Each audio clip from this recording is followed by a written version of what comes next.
streaming, starting the stream. Let's go, let's set up the stream now. Woo! No actual music because we're gonna have a VOD anyhow. Let's go see if the stream is actually live, because that would be awesome to have this thing function. Okay, we have audio going out. That's good. I was like, the light that shows me if the audio is working is not lit. No, it was just behind a black wire. So it looked like it was not lit, but we have audio. Alrighty, so we need to do our traditional stream setup. We need to post and pin the what we're reading link for chapter 16. We need to hit the slow mode on YouTube and the live reactions. We need to set the game to Minecraft, Minecraft, do, Minecraft, Minecraft, do, Minecraft, Minecraft, do, Minecraft, Minecraft. Okay, pom pom pom pom pom pom pom pom pom, do. We're gonna take a quick sip. Okay, so let's go ahead. Looks like we got everything going. We got... Boy, so let me show you all what I've been working on today. Well, we're going to leave that alone. So, I haven't streamed today because I've just been juggling a bunch of stuff. But we've at least got a rough place to install an Ohm's Law explanation. That'll have additional stuff. We're going to have the thing about resistor values. I've got signs indicating the magnitude indication as well as the digit indication with the banners. This is passable. I was thinking we'll set up a armor stand with a skeleton head and claim that that was George Ohm, but that he was not a skeleton when he came up with the idea. And maybe we'll do that with all of the Beetlejuice things. Have a little armor stand with a skull and explanation, a short little bio.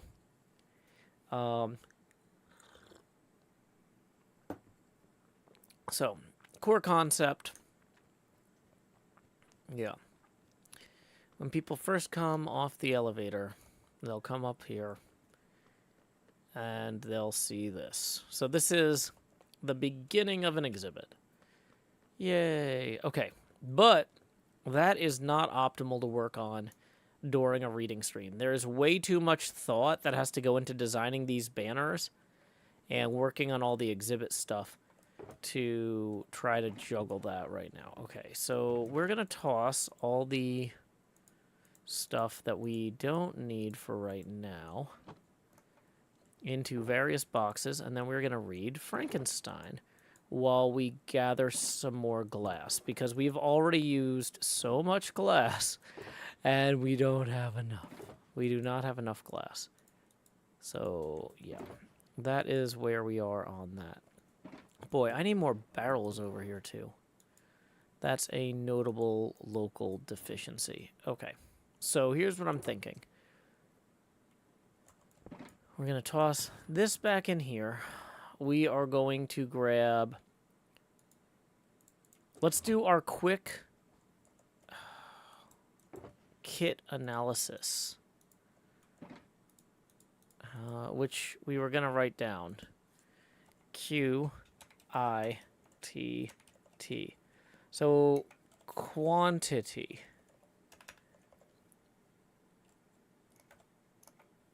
I forget what the I was. One of them was tools. Oh, inventory. And travel. Or transport. Okay. So, if we are going to go get sand to finish glassing in the roof of this area. Do I accidentally have a space before that T? No. We need to know how much sand do we want to get. We want to get probably 8 shulkers. Because we've got 4 shovels. No. Let's work backwards. If we have 4 shovels, we can gather 12 shulkers worth. Because it's 3 shulkers per shovel. So we need to make sure our inventory is empty. We need to make sure that we have rockets and elytra. Okay. So let's grab the 4 shovels.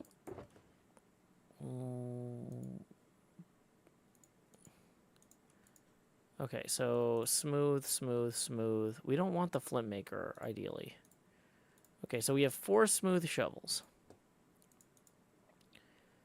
And so then we want to grab...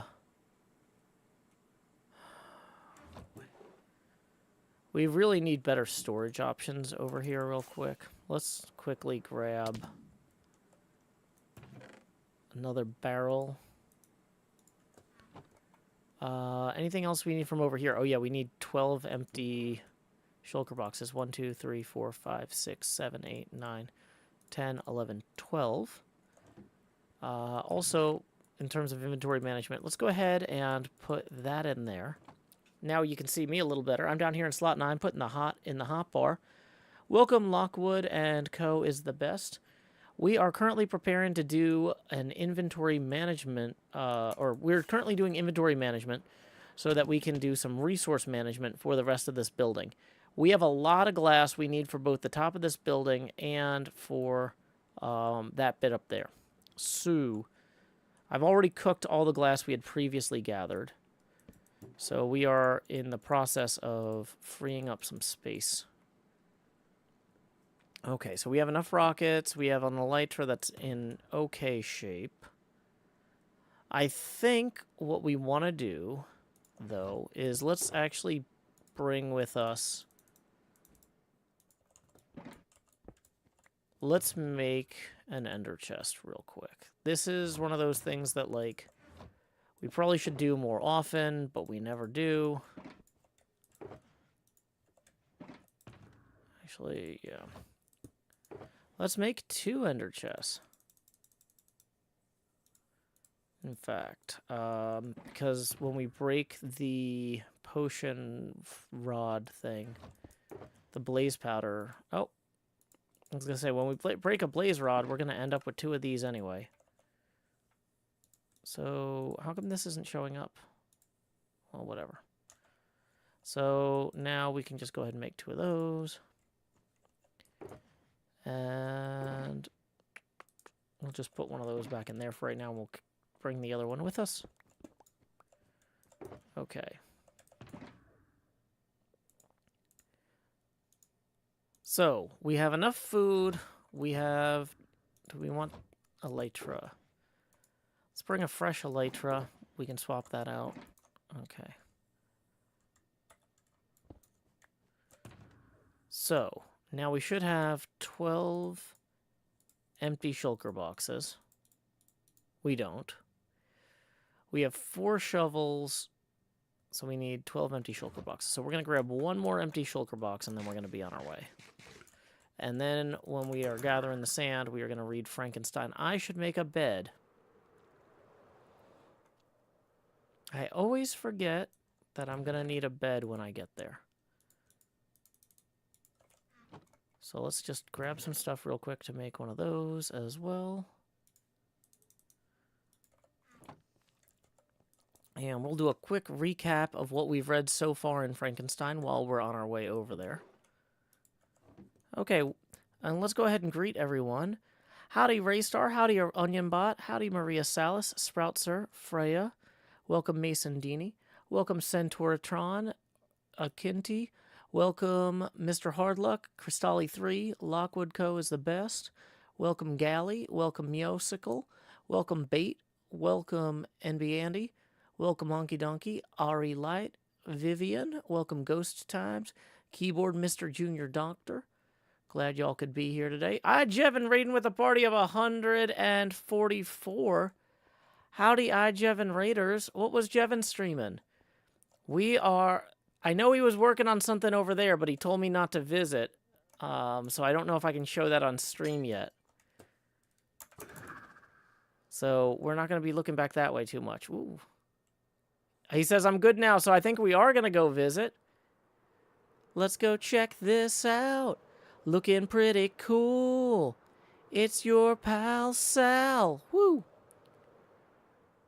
Jev says, I was frogging around. This is looking great. I love the texture there. I don't have a proper free cam, so I can only kind of soar above and around.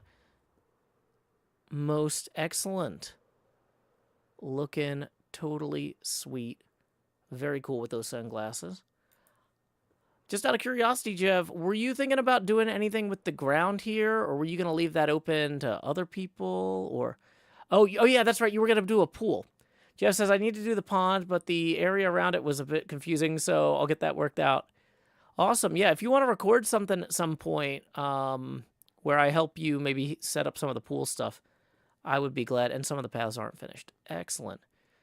Yeah, in terms of like once you get like the stuff marked in, like here's where the paths go, here's where the pool goes, I'm happy to help you like put the stairs around the pool and stuff. But yeah, that is looking fantastic already. So yeah, hit me up. We were actually just about to go do some grindy stuff. Here's the deal, folks. As y'all know, it's Saturday night. And so what we do on HermitCraft here on the Joe Hills show every Saturday night is we take all the grindiest stuff that I know I've got to get done, and we read a novel while I do it, like live. Like, I'm down here in slot 9 putting the hot in the hot bar. If anybody wants to show the Jevan Raiders how the camera gets bigger, tips are welcome via paypal.me/JoeHills and YouTube Super Chat. But yeah, I was just working on my museum exhibit about Ohm's Law and resistor values and stuff like that for my next episode. Let's go ahead and take down the setting up stream sign. Got kind of disrupted with the big raid. Always glad to have a big raid, but sometimes it throws me off a little bit. Anyway, so this side half of the museum here is going to be all about electronics and electrical components. So this is where I'm going to be setting up the exhibit on Ohm's Law, resistance, and resistors. So we'll have both the kind of history, the like theory, and then the practicality. So this whole platform here is just going to be about resistance and resistors, and conversely, conductance. Ooh, ah. Yeah, I was playing around with a few of the different banner patterns. This is not a perfect ohm, but I'm actually pretty happy with it, and it's good enough for me. So that's how we're going to be representing ohms in here. If any of y'all are electrical engineers, you guys probably recognize these colors. But yeah, we'll get into that in the next episode. Other stuff, though, that I need to do is I've got the central atrium skylight is already done, as well as the north and south atrium skylights. But the east and west atriums are still open to the sky. So as you can see, there's a lot of snow in there.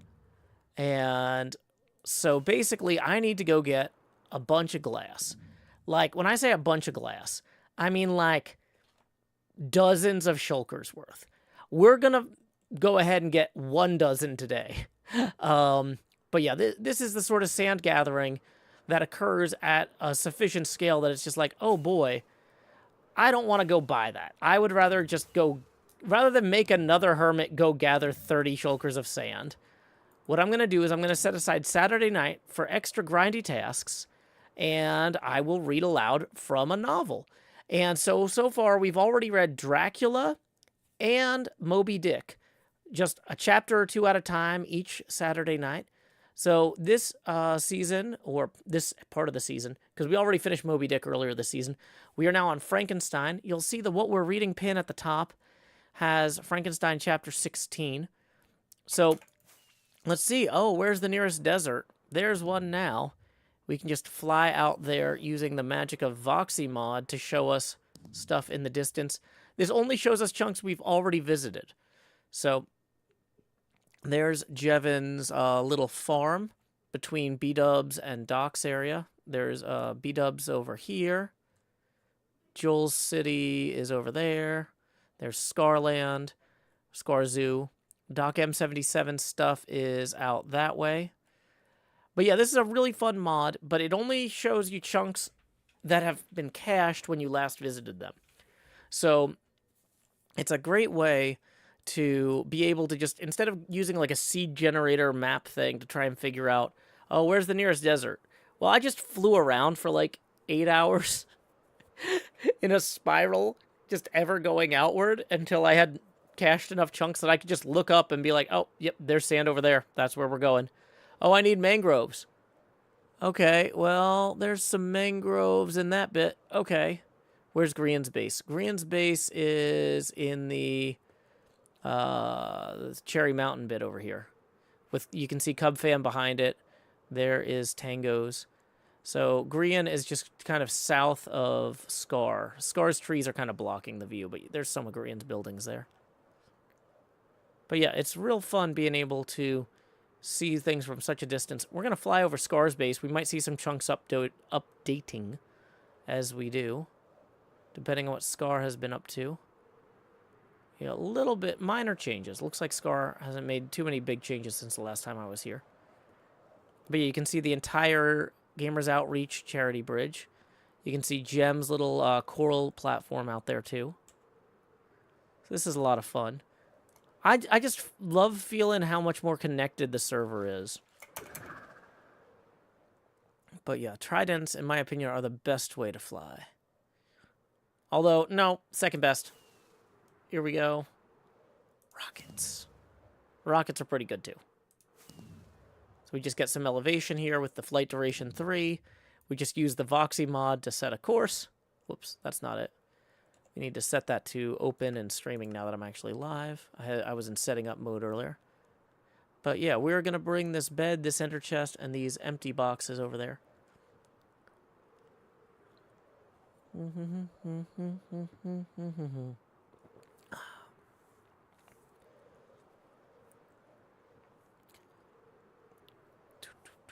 So yeah, a little bit of an explanation about Frankenstein so far. You probably are familiar with the rough story from like different, TV interpretations of it, even if you haven't read the novel. It's suffuse in the zeitgeist, which is German for time ghost, which is also everywhere. So anyway, basically the idea is that this guy, Vicky F, decided that he wanted to like understand life and science better, and he read a bunch of books from natural philosophers that everybody's like, yeah, Cornelius Agrippa, that guy is pretty loco. Yeah, that guy's nuts. There's no value to anything. You basically wasted your youth studying a bunch of people whose work has no value. And you need to go learn real chemistry and real physics and real science. And so Vicky F went and combined what he had learned from all these natural philosophers with what he learned at actual university at Ingolstadt, and stumbled into the ability to create the spark of life. And you might think, wow, that's pretty impressive. And his professors and stuff didn't know about the spark of life stuff, but they thought he was a pretty impressive student in general. He was making a lot of breakthroughs about ways to use different instrumentation better and better procedures. He seemed like he's kind of a wonderkind. They laughed at him for having wasted his youth, but they're like, well, you're making a quick comeback. Yeah, this guy clearly knows his stuff. He's turning this around. Good for him, right? So in the process of, trying to create life from scratch, he comes up with this brilliant idea that he is going to create like an 8-foot-tall dude. And you would think okay, if you have the ability to create life from scratch, you're going to be like, okay, well, let's start with something small enough that I could, build it and keep it in a little case. I could carry it around for presentations. I could, contain it if there was a problem. And so you might think yeah, something like a gerbil, or a hamster, maybe a chinchilla size thing. You know, once there's ways that you can test a proof of concept for creating life without all of the problems that are generally associated with the housing and building of an 8-foot-tall dude.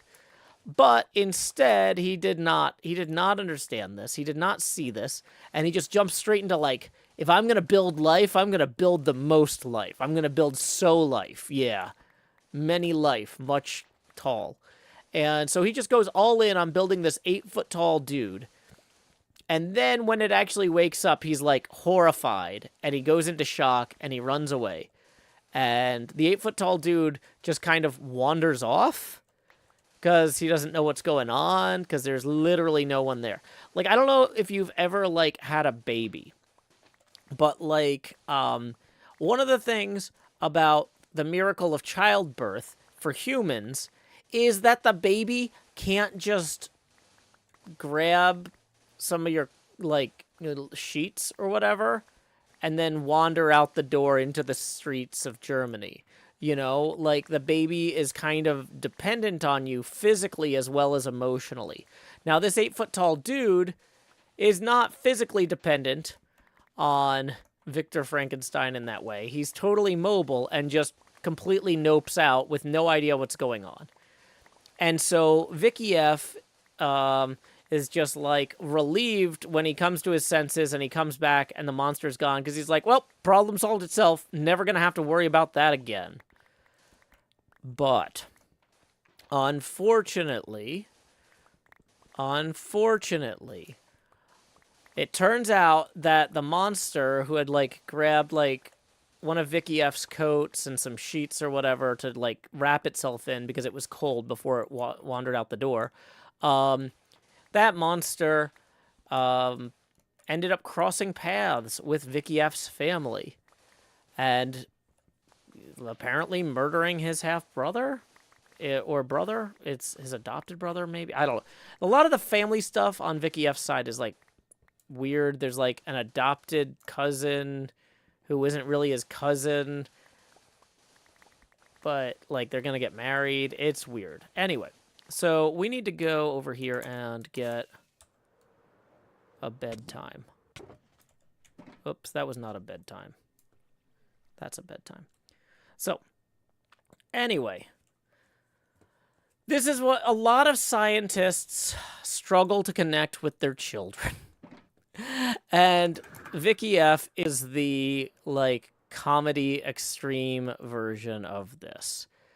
This is worst dad of the year award goes to Vicky F, who basically, after his breakdown over the monster, goes into some sort of delirium fever situation for, like, another 6 months to 12 months, and eventually goes home.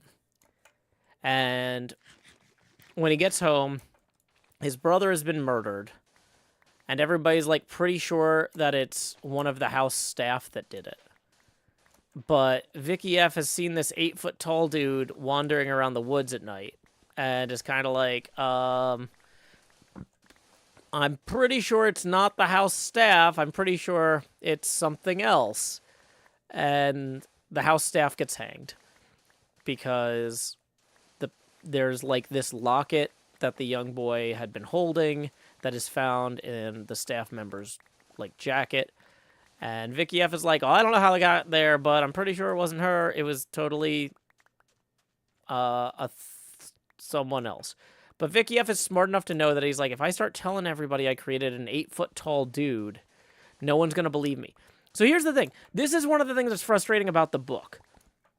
Is even if he had, like, started with creating the chinchilla size thing, and then created the 8-foot-tall dude, like, if he had learned nothing from the birth of the chinchilla monster or whatever, and nothing about caring for it or anything like that, he could at least point to the new, the chinchilla monster when he goes and tells people about the 12-foot-tall guy, or the 8-foot-tall guy. I don't know why I'm adding another 4 feet.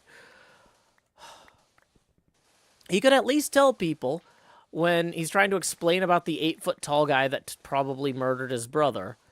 he could tell them, like, oh, here's the proof of concept chinchilla size thing I made.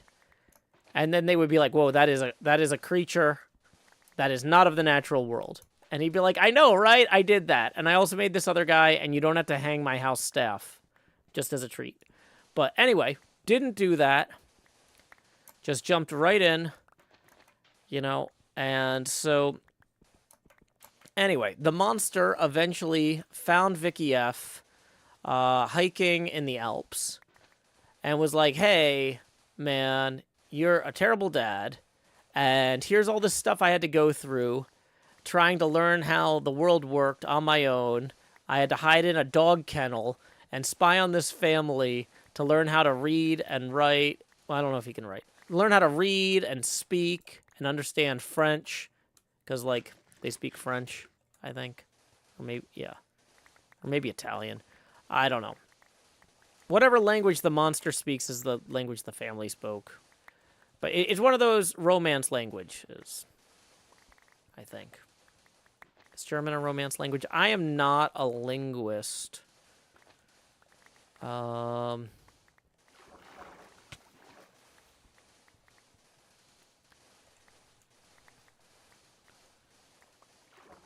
time I say that, Cleo's like, but Joe, you write poetry. I'm like, that's not the same thing.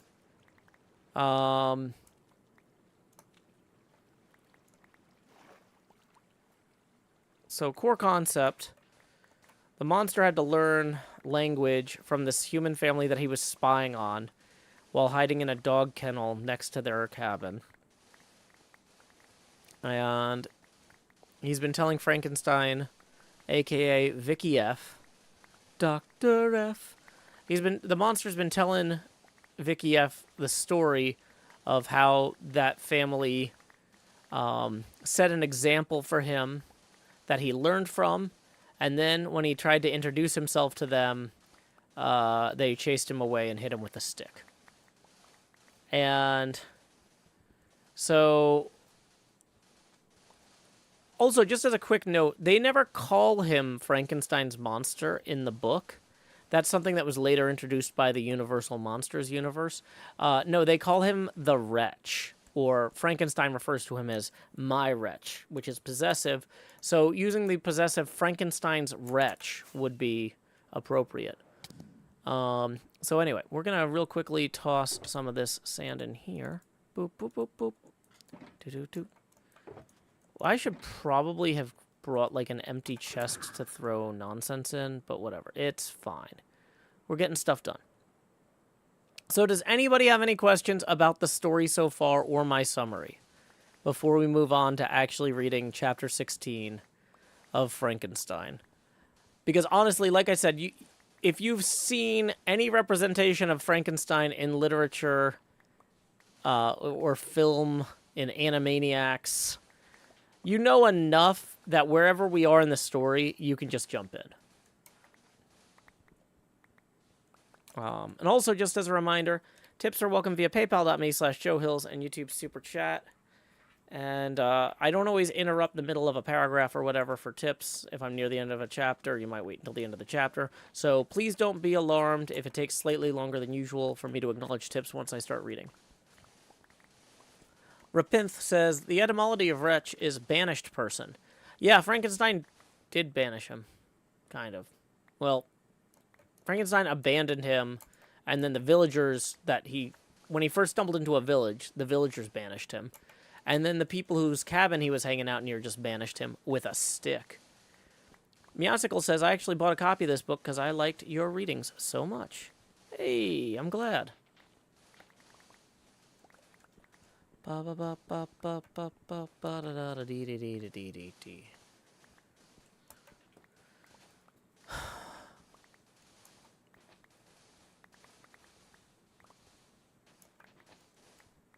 You know, I hope this doesn't say desert that is not for mining on it. I didn't actually read this sign. For Etho. Maybe the portal's just for Etho. Okay.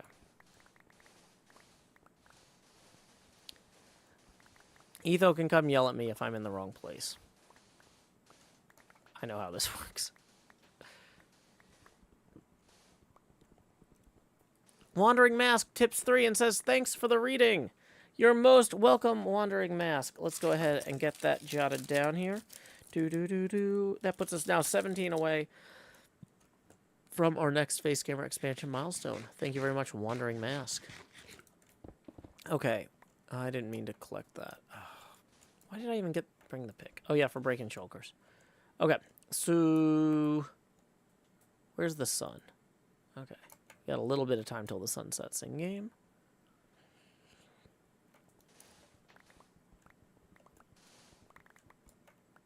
We're going to pick up these other ones I have already dug, but which are about to despawn. And good news. Yep, there we go.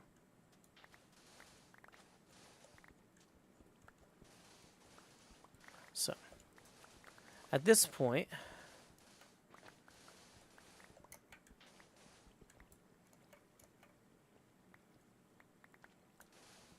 I think it's about time to start reading. I was going to give it a minute to see if people tipped enough to get the face camera larger, but it looks like that is not in the heart of the cards. And so we are just going to go ahead, and I need to Alt-Tab out here and pull the reading up. Okay, we're going to move this. Yeah, we got a slightly different desktop setup when I am reading. Okay.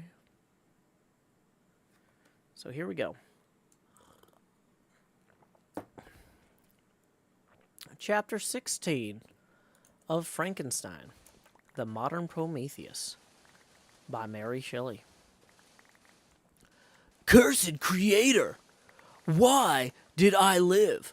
Why, in that instant, did I not extinguish the spark of existence which you so wantonly bestowed? I know not. Despair had not yet taken possession of me. My feelings were those of rage and revenge. I could, with pleasure, have destroyed the cottage and its inhabitants, and glutted myself with their shrieks of misery. When night came, I quitted my retreat and wandered in the wood, and now, no longer restrained by the fear of discovery, I gave vent to my anguish in fearful howlings. I was like a wild beast that had broken the toils, destroying the objects that obstructed me, and ranging through the wood with a stag-like swiftness. Oh, what a miserable night I passed!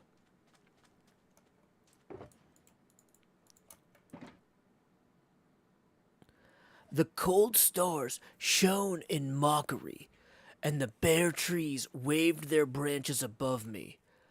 And then the sweet voice of a bird burst forth amidst the universal stillness. All, save I, were at rest or enjoyment. I, like the arch-fiend, bore a hell within me, and finding myself unsympathized with, wished to tear up the trees and spread havoc and destruction around me, and then to have sat down and enjoyed the ruin. But this was a luxury of sensation that could not endure. I became fatigued with excess of bodily exertion, and sank on the damp grass in the sick impotence of despair. There was none among the myriads of men that existed who would pity or assist me. And should I feel kindness toward my enemies? No. From that moment, I declared everlasting war against the species.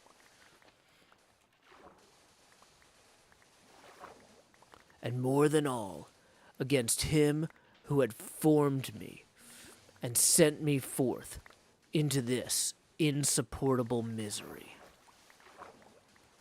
The sun rose.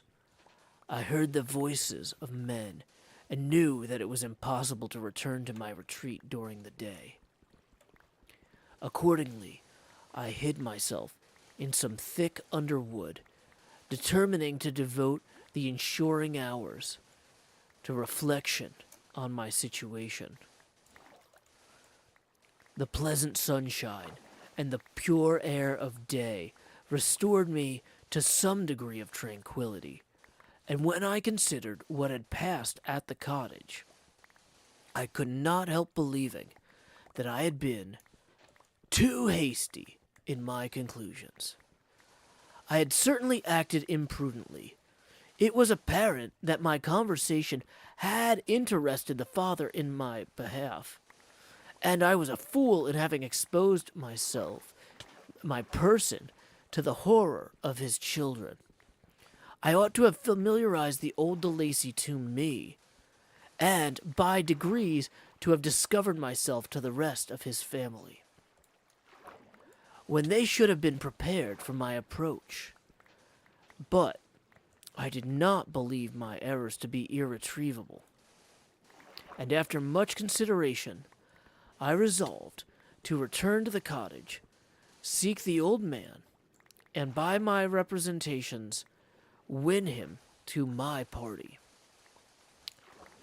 These thoughts calmed me, and in the afternoon I sank into a profound sleep, but the fever of my blood did not allow me to be visited by peaceful dreams. The horrible scene of the preceding day was forever before my eyes. The females were flying, and the enraged Felix tearing me from his father's feet. I awoke, exhausted, and finding that it was already night, I crept forth from my hiding place and went in search of food. When my hunger was appeased, I directed my steps toward the well-known path that conducted to the cottage. All there was at peace. I crept into my hovel and remained in silent expectation of the accustomed hour when the family arose. That hour passed. The sun mounted high in the heavens.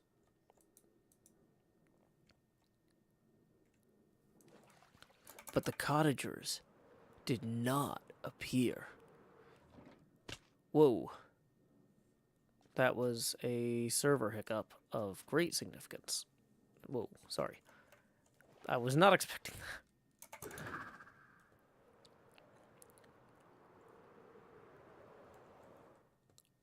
I trembled violently, apprehending some dreadful misfortune.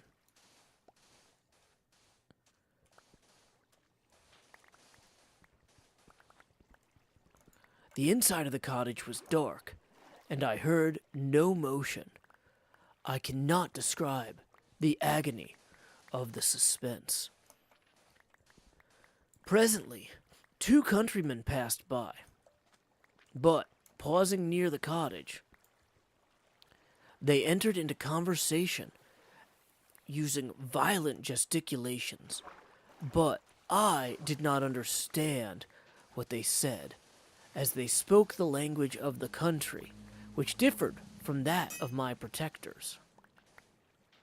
Soon after, however, Felix appeared with another man. I was surprised,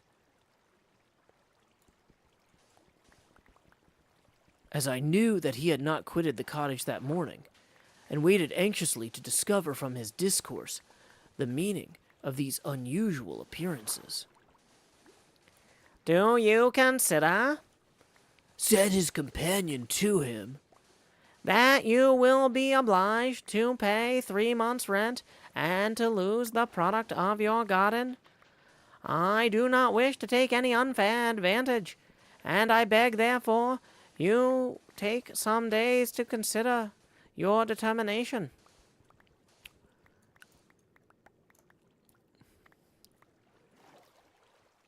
"It is utterly useless," replied Felix. "We can never again inhabit your cottage. The life of my father is in the greatest danger, owing to the dreadful circumstances that I had related. My wife and my sister will never recover from their horror. I entreat you not to reason with me any more. Take possession of your tenement, and let me fly from this place." Felix trembled violently as he said this. He and his companion entered the cottage, in which they remained for a few minutes and then departed. I never saw the family of DeLacy anymore. I continued for the remainder of the day in my hovel, in a state of utter and stupid despair. My protectors had departed and broken the only link that held me to the world. For the first time, the feelings of revenge and hatred filled my bosom, and I did not strive to control them, but allowing myself to be borne away by the stream, I bent my mind toward injury and death. When I thought of my friends, of the mild voice of DeLacy, the gentle eyes of Agatha, and the exquisite beauty of the Arabian, these thoughts vanished, and a gush of tears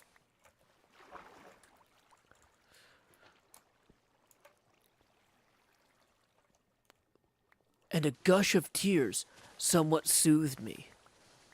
But again, when I reflected that they had spurned and deserted me, anger returned. A rage of anger, and unable to injure anything human, I turned my fury toward inanimate objects. As night advanced, I placed a variety of combustibles around the cottage, and after having destroyed every vestige of civilization in the garden, I waited with forced impatience until the moon had sunk to commence my operation. As the night advanced, a fierce wind arose from the woods and quickly dispersed the clouds that had loitered in the heavens. The blast tore along like a mighty avalanche and produced a kind of insanity in my spirits that burst all bounds of reason and reflection.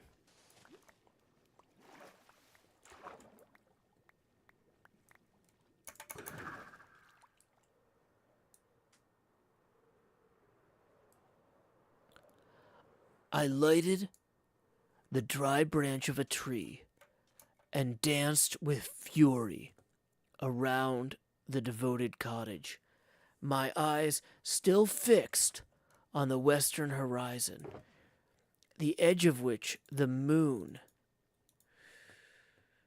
nearly touched. A part of its orb was at length hid, and I waved my brand. It sank, and with a loud scream I fired the straw, the heath and bushes which I had collected.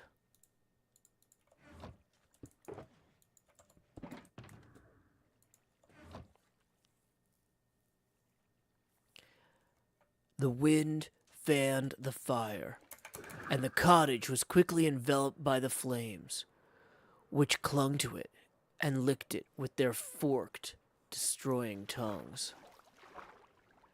As soon as I was convinced that no assistance could save any part of the habitation, I quitted the scene and sought for refuge in the woods. And now, with the world before me, whither should I bend my steps? I resolved to fly far away from the scene of my misfortunes. But to me, hated and despised, every country must be equally horrible. At length, the thought of you crossed my mind.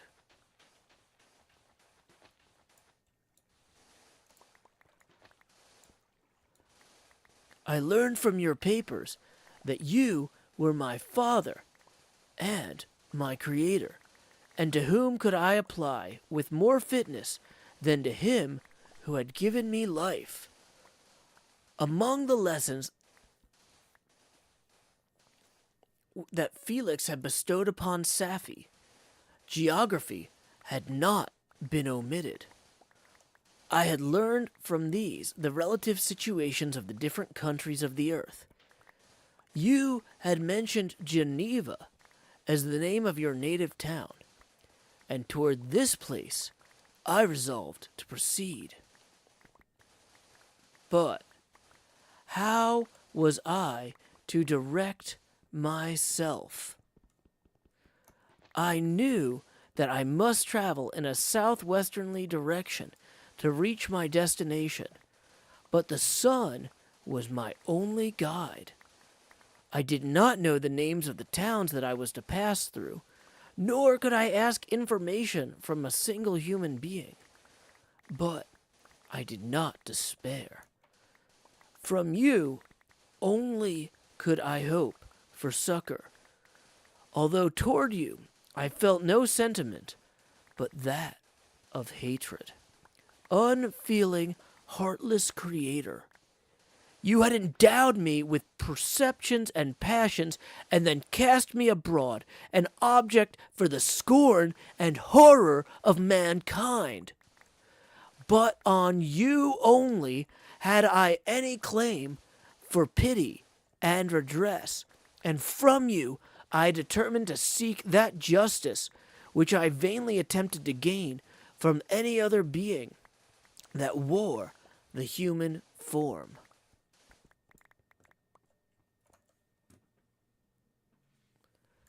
My travels were long, and the sufferings I endured intense. It was late in autumn when I quitted the district where I had so long resided. I traveled only at night, fearful of encountering the visage of a human being. Nature decayed around me.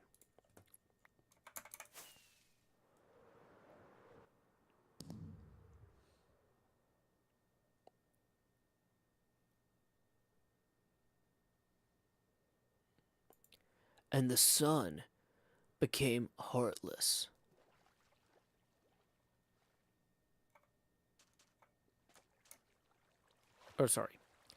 Nature decayed around me, and the sun became heatless. Rain and snow poured around me. Mighty rivers were frozen.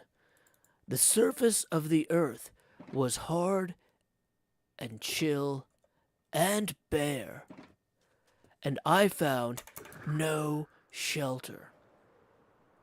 Oh, earth, how often did I imprecate curses on the cause of my being? The mildness of my nature had fled, and all within me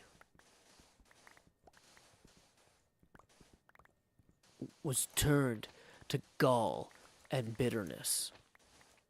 The nearer I approached your habitation, the more deeply did I feel the spirit of revenge enkindled in my heart.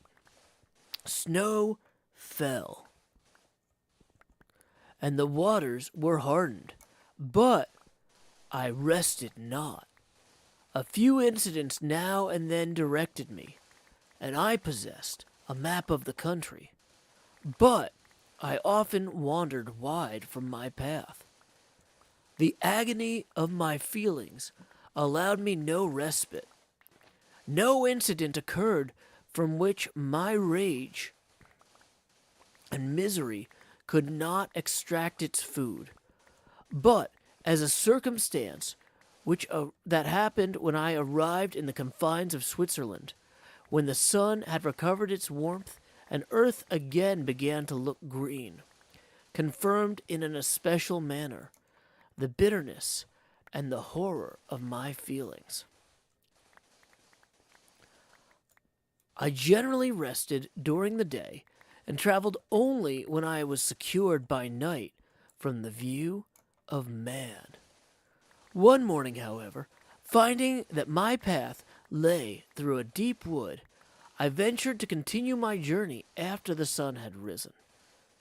The day, which was one of the first of spring, cheered even me by the loveliness of its sunshine and the balminess of its air.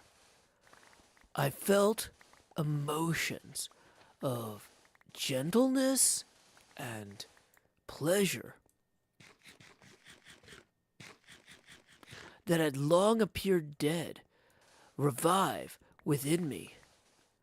Half surprised by the novelty of these sensations, I allowed myself to be borne away by them, and, forgetting my solitude and deformity, dared to be happy.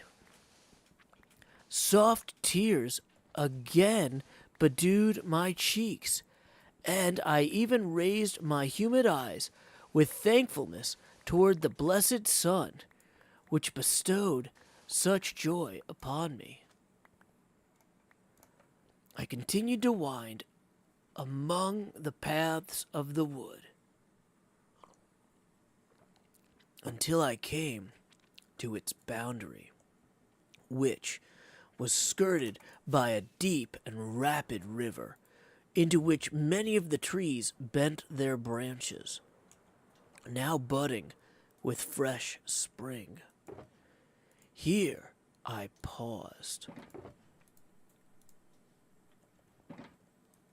not knowing which path to pursue, when I heard the sound of voices, which induced me to conceal myself under the shade of a cypress.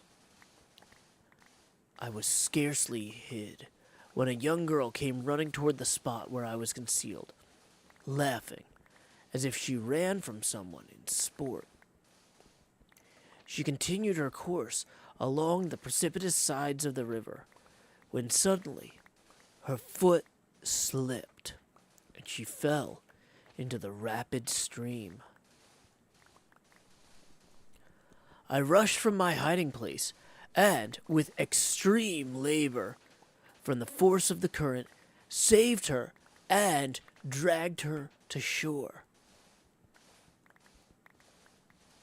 She was senseless, and I endeavored by every means in my power to restore animation, when I was suddenly interrupted by the approach of a rustic, who was probably the person whom she had playfully fled. On seeing me, he darted toward me, tearing the girl from my arms, and hastened toward the deeper parts of the wood. I followed speedily. I hardly knew why, but when the man saw me draw near, he aimed a gun, which he carried, at my body and fired.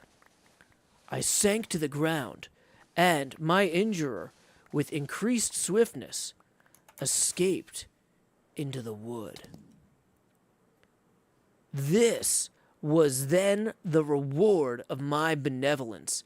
I had saved a human being from destruction, and as recompense, I now writhed under the miserable pain of a wound which shattered flesh and bone. The feelings of kindness and gentleness which I had entertained but a few moments before gave place to hellish rage and gnashing of teeth. Inflamed by pain, I vowed eternal hatred and vengeance to all mankind. But the agony of my wound overcame me. My pulses paused, and I fainted. For some weeks, I lived a miserable life in the woods, endeavoring to cure the wound which I had received. The ball had entered my shoulder, and I knew not whether it remained there or passed through. At any rate, I had no means of extracting it.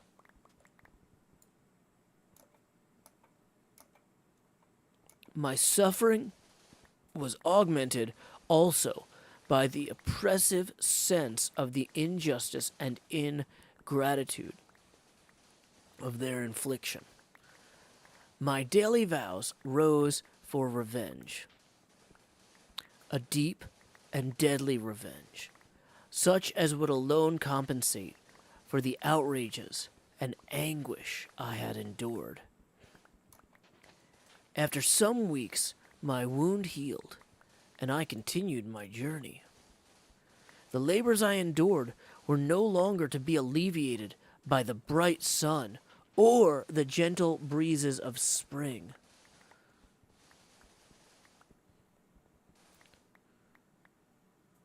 All joy was but a mockery which insulted my desolate state and made me feel more painfully that I was not made for the enjoyment of pleasure. But my toils now drew near a close, and in 2 months from this time I reached the environs of Geneva. We're going to take a break from the chapter there before it transitions to the Geneva arrival. Welcome to everybody who came in during that reading. And Peggy says, are we reading the whole thing in one go?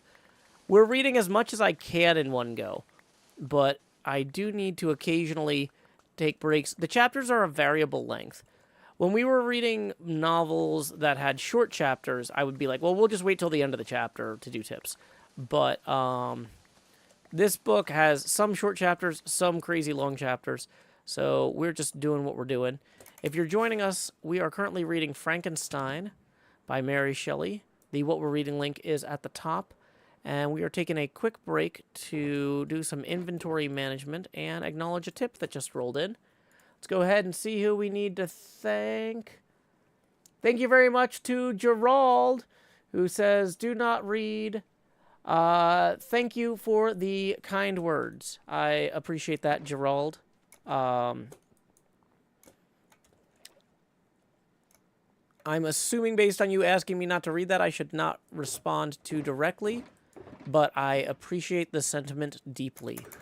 So thank you very much. I appreciate it.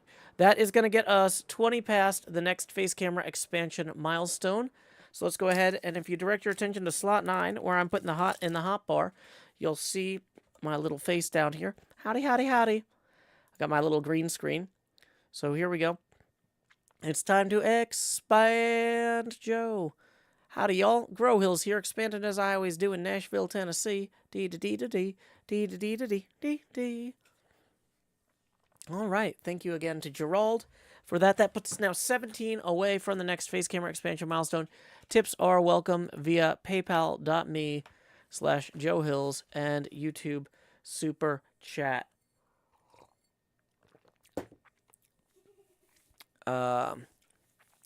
Let's see. Jerry Whitney says, Joe, any perspective on Kings? Well, if you haven't seen my HermitCraft TCG card, you're still going to have a hard time seeing it because it's chroma green, but it is a mockery of the royal portrait. So, you know, I think how I feel about Kings, I make relatively clear through that. But thank you for asking. And let's see. Centortron says, I feel so bad about the monster. This really feels like a story about nature versus nurture. Salt and Pepper, don't ask permission to ask questions. That's against the rules. It is not allowed to ask if you can ask questions. That asking to ask questions is against the rules because it throws off the tempo of the stream.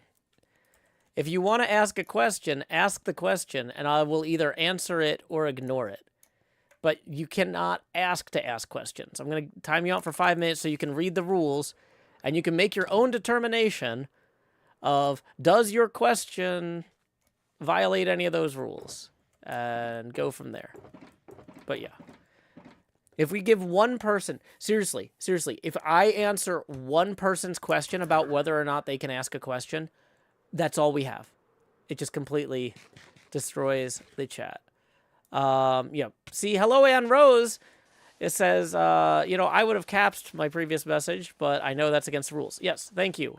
Your enthusiasm is exciting and encouraged, Ann Rose, but you do not get to use caps. Appreciate it. Okay. So, let's see. So anyway, the monster is getting to the part of the story finally where he is arriving in Geneva. Geneva is where the murder occurred. So the exact circumstances of the murder have been somewhat a mystery to the reader. This is not a mystery novel in the traditional sense. But there is a murder mystery involved. A small boy has been murdered. Frankenstein himself is certain that the monster did it. The courts are certain that one of the Frankenstein family house staff did it. And the monster claims, you don't know what you're talking about. Let me tell you my side of the story. So we don't know if the monster is going to claim that the monster didn't murder the kid, somebody else did, that it was an accident. Maybe the monster is going to say, yep, I did it, but here's why. We don't know. I mean, I've read this book like 20 years ago, but talking about the knowledge that the readers have thus far. I Only Seek Eurydice says, nice night for an evening, isn't it? Sure is, Dice.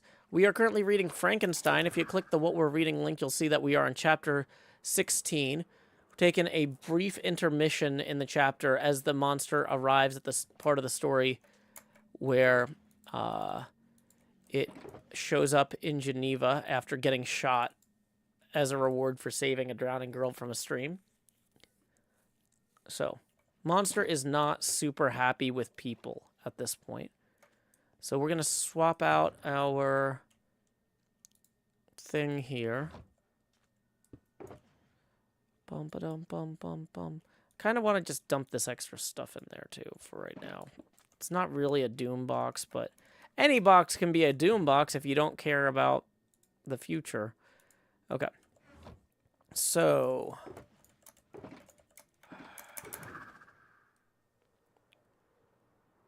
we've got a lot of sand to gather here. Our goal is to gather 12 shulkers of sand on this pass. So we are well underway. Okay, let's do a quick refresh, make sure we haven't missed any tips before we start reading. Okay.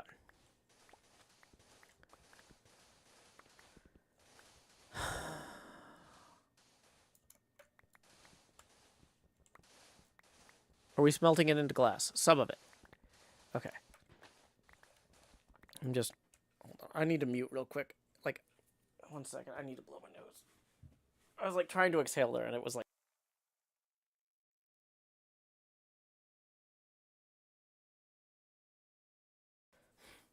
Okay. Okay. Much better. Much better. Okay. So, where was I?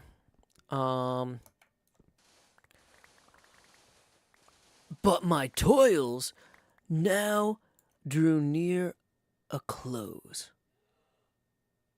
And in 2 months from this time, I reached the environs of Geneva.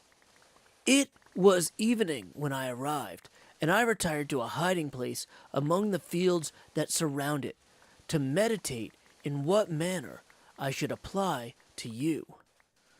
I was oppressed by fatigue and hunger, and far too unhappy to enjoy the gentle breezes of the evening or the prospect of the sun setting behind the stupendous mountains of Jura. At this time, a slight sleep relieved me from the pain of reflection, which was disturbed by the approach of a beautiful child who came running to me. Who came running into the recess I had chosen with all the sportiveness of infancy. Suddenly, as I gazed on him, an idea seized me that this little creature was unprejudiced, and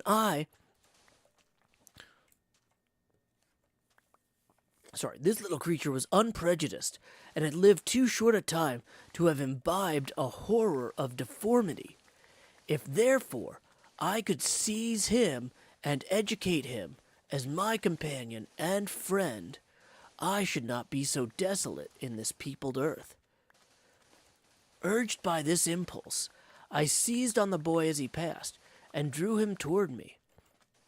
As soon as he beheld my form, he placed his hands before his eyes and uttered a shrill scream. I drew his hand forcibly from his face and said, "Child, what is the meaning of this? I do not intend to hurt you. Listen to me." He struggled violently. "Let me go!" He cried. "Monster! Ugly wretch! You itch to eat me and tear me into pieces! You're an ogre! Let me go, or I'll tell my papa!" "Boy, you will never see your father again. You must come with me."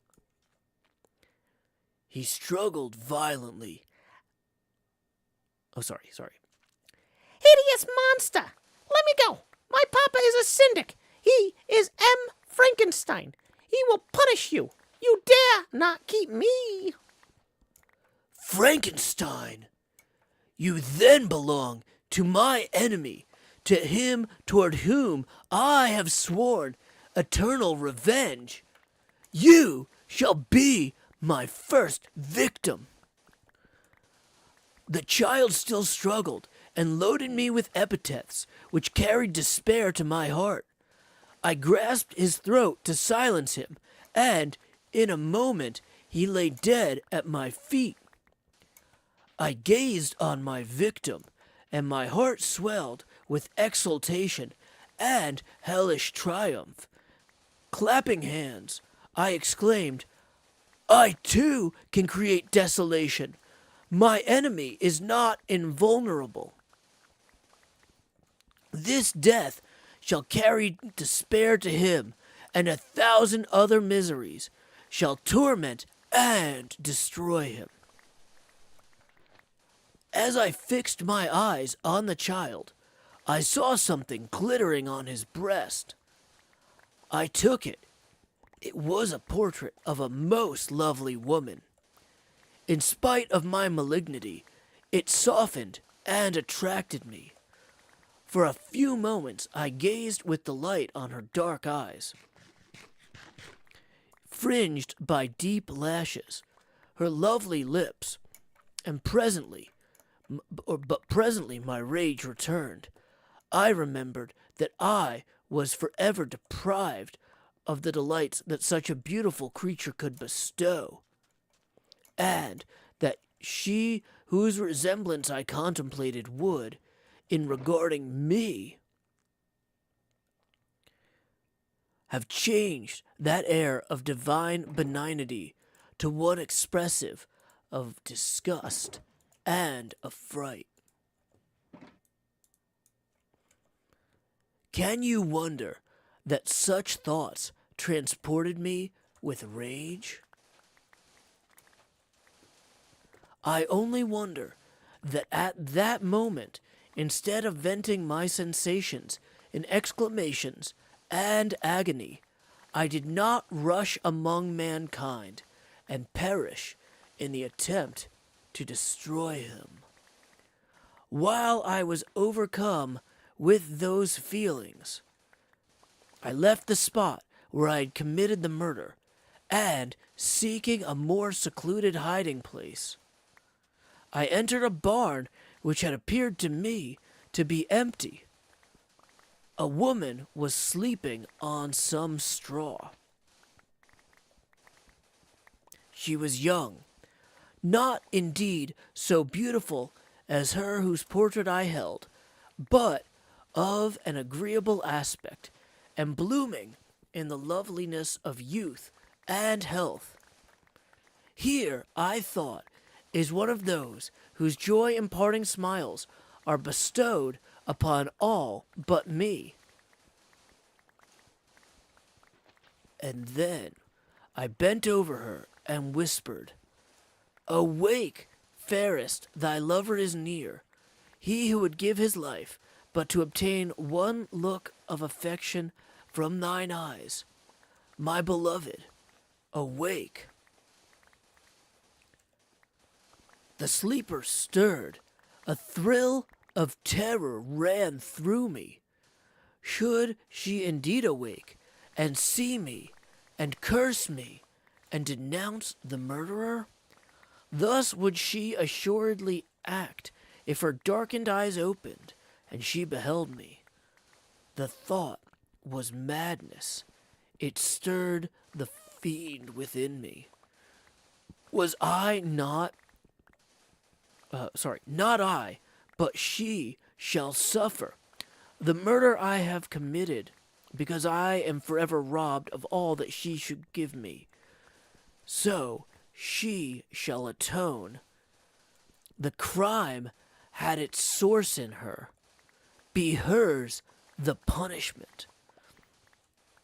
Thanks to the lessons of Felix and the sanguinary laws of man, I had learned now to work mischief. I bent over her and placed the portrait securely in one of the folds of her dress. She moved again, and I fled. For some days, I haunted the spot where these scenes had taken place, sometimes wishing to see you, sometimes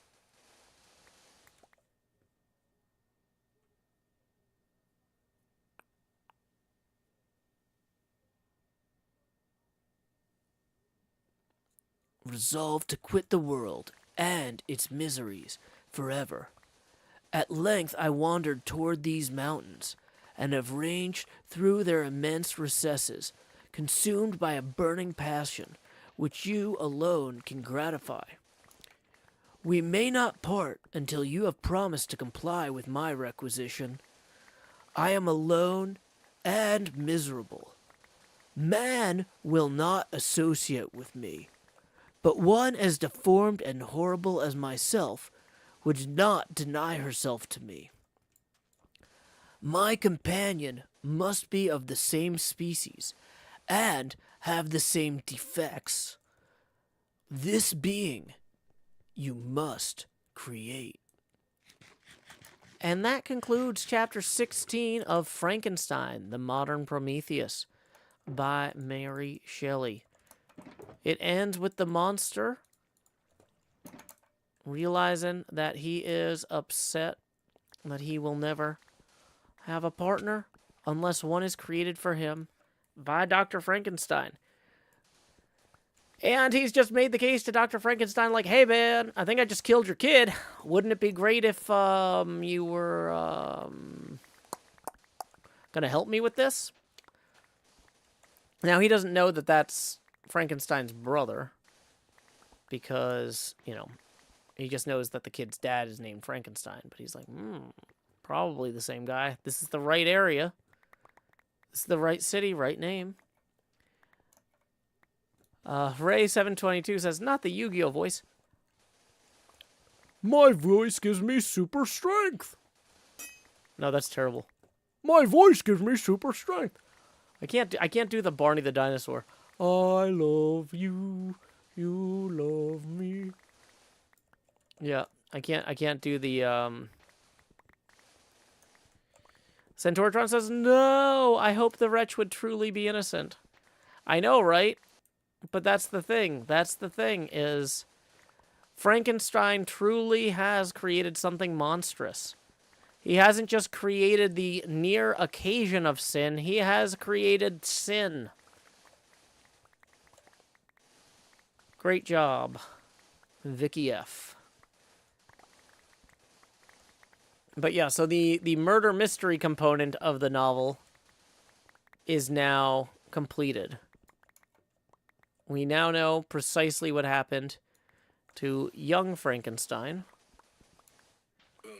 Whoa.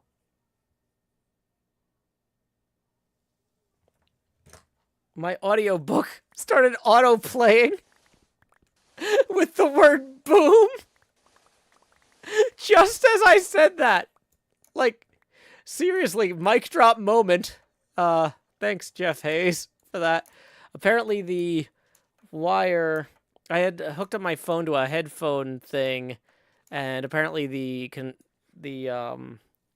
contacts fluctuated something when I moved, and it did the thing where it starts auto-playing when you change the audio out. But why?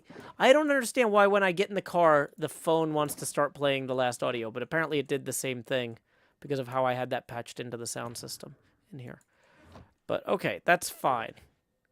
Did you guys hear that boom? Did that freak anybody else out, or was that just, oops, all Joe Hills?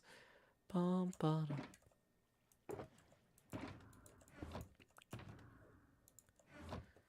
okay. Okay. Never a dull moment here, even when we're gathering sand. Ray says, heard the boom, didn't realize what that was. Yeah. Man, I couldn't have cued that better intentionally. Wow. Crystalli3 says, the wretch is reminding me of a middle school boy with issues. Yeah, that's the thing, is the wretch is basically a toddler. He's a toddler in the body. He's trying to learn as he goes. But he has no experience interacting with people, even though he's been getting these language lessons and reading lessons and geography lessons and all that. And he's about as educated as maybe a third grader in that way. His interaction with others, his emotional control, is pretty terrible.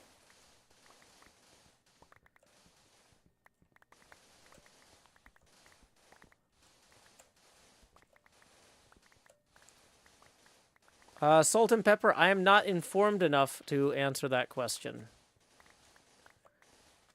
Opinions on rapidly changing situations are not likely to be offered during the stream, because when somebody says, what's your opinion on this evolving news thing right now? I don't want to sit here and talk about it for 20 minutes and then somebody go, oh, actually, just after you started the stream, the complete opposite just happened and blah, blah, blah. And then I'm like, well, now I need to rethink everything that I just said. So, yeah. I will not be speaking about breaking news unless it's like a stream where like the entire focus is the breaking news. Like on the WWDC stream, where I'm like, okay, I've got the live feed up and we're talking about it as we go. That's a little different than something where it's like, I've been reading Frankenstein for the last 75 minutes, and there's a lot of things going on in the world right now where a lot can change in 75 minutes. So, yeah. That's the sort of thing that I'm not equipped to discuss at the moment. Cristalli says, this girl will never love me and it's her fault. Yeah, yeah. So not only did he murder the child, but he also intentionally got the staff member killed. That woman in the barn was out looking for the boy overnight. And then she was implicated in the murder by her possession of the locket, with the idea being that they assumed she had stolen it from the corpse. And so the monster didn't like, oh, I feel bad about the murder, let me give this back.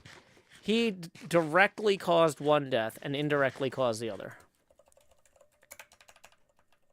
So, as sympathetic as the wretch has been, as much as it does suck, like, that he's been dealt a bad hand and we want to empathize with him, unfortunately, sometimes people who have been dealt a bad hand do turn out to be violent and bad. And then the question of what to do about that next becomes a challenge. So the monster has asked Frankie F to make him a partner so that he will not know loneliness, so that he will no longer have to know this loneliness that drives him to such violence. Centauratron says, he even said, let my consequences be hers. Yeah, he totally did. So.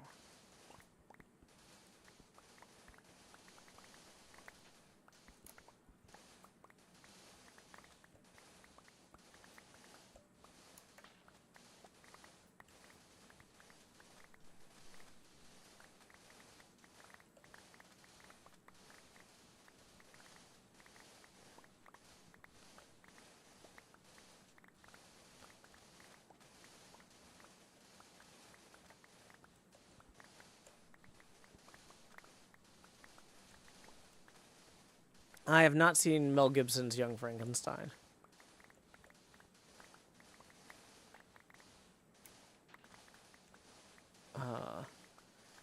I usually try to avoid watching any particular interpretations of the things I read before I read them. I like to do that after, so that way I can reflect on the differences between my choices and theirs, rather than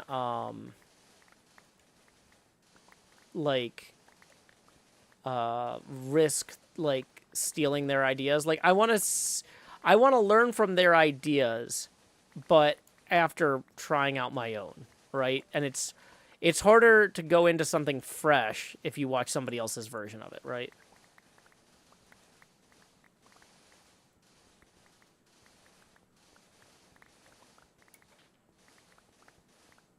Okay.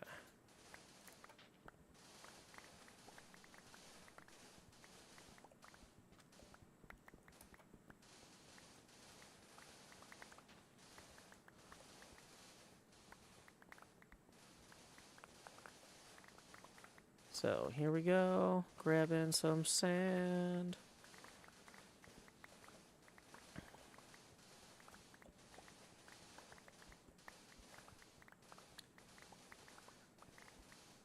So I haven't checked yet to see how long Chapter 17 is, but we've only got 40 minutes left in the stream, and we've almost completed our entire task here.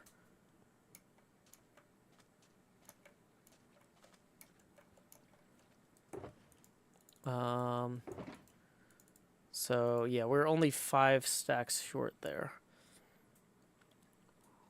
Ooh. Just as a reminder, if you've been enjoying this stream, these readings are made possible by viewers like you. Tips are welcome via paypal.me/JoeHills and YouTube Super Chat. Okay.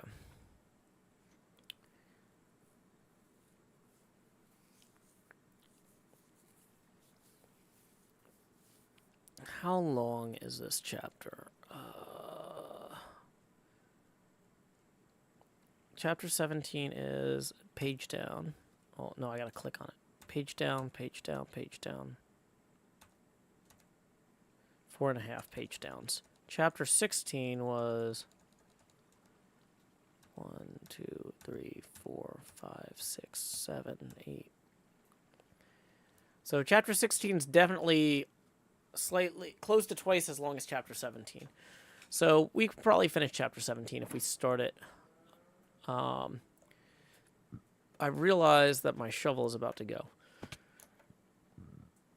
So let's grab the blocks that are still here and then pack up. Okay. Chapter 17 of Frankenstein, The Modern Prometheus by Mary Shelley. The being finished speaking and fixed his looks upon me in the expectation of a reply. But I was bewildered, perplexed, and unable to arrange my ideas sufficiently to understand the full extent of his proposition.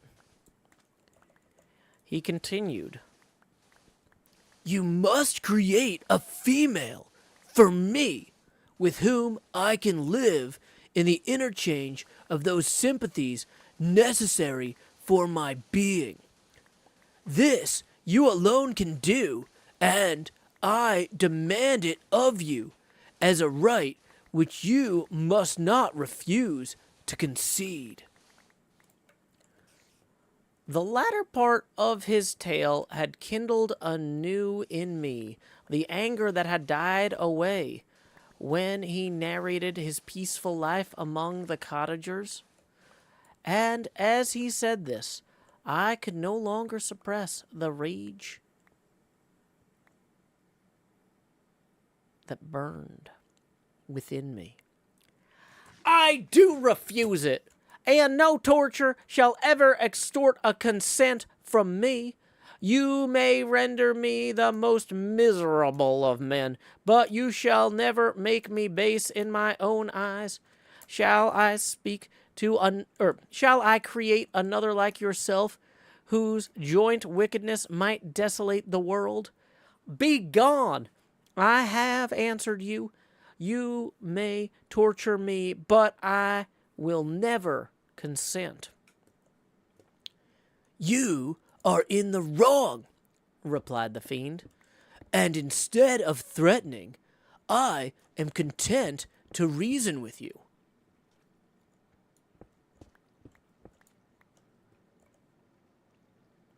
I am malicious because I am miserable.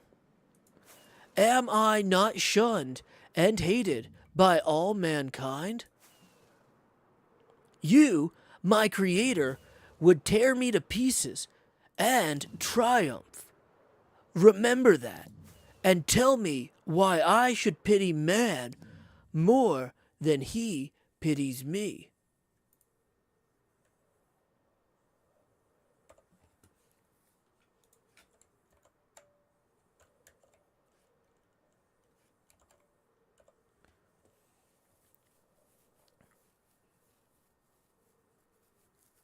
You would not call it murder if you could precipitate me into one of those ice rifts and destroy my frame, the work of your own hands. Shall I respect man when he condemns me? Let him live with me in the interchange of kindness, and instead of injury, I would bestow every benefit upon him with tears of gratitude at his acceptance. But that cannot be. The human senses are insurmountable barriers to our union. Yet mine shall not be the submission of abject slavery. I will revenge my injuries. If I cannot inspire love, I will cause fear, and chiefly toward you, my arch enemy, because my creator, do I swear inextinguishable hatred. Have a care. I will work at your destruction, nor finish until I desolate your heart, so that you shall curse the hour of your birth. A fiendish rage animated him as he said this. His face was wrinkled into contortions too horrible for the human eye to behold. But presently he calmed himself and proceeded. I intended to reason. This passion is detrimental to me, for you do not reflect that you are the cause of its excess. If anything being felt emotions of benevolence toward me, I should return them 100 But for that one creature's sake, I would make peace with the whole kind. But I now indulge in dreams of bliss that cannot be realized. What I ask of you is reasonable and moderate. I demand a creature of another sex, but as hideous as myself. The gratification is small, but it is all that I can receive, and it shall content me.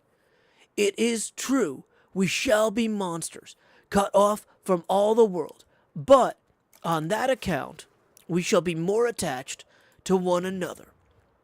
Our lives will not be happy, but they will be harmless and free from the misery I now feel. Oh, my Creator, make me happy. Let me feel gratitude toward you for one benefit. Let me see that I excite the sympathy of some existing thing. Do not deny me my request. I was moved. I shuddered when I thought of the possible consequences of my consent, but I felt that there was some justice in his argument. His tale and the feelings he now expressed proved him to be a creature of fine sensations. And did I not, as his maker, owe him all the portion of happiness that was in my power to bestow? He saw my change of feeling and continued.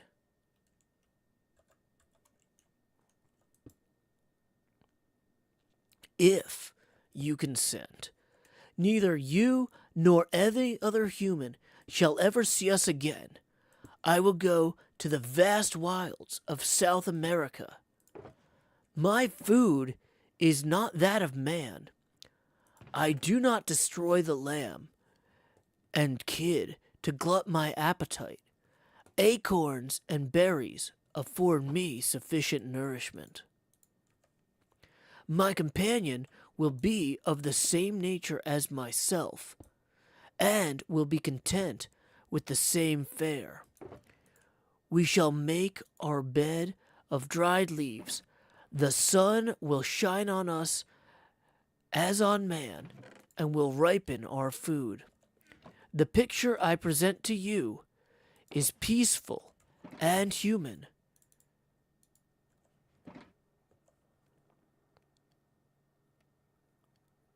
And you must feel that you could deny it only in the wantonness of power and cruelty.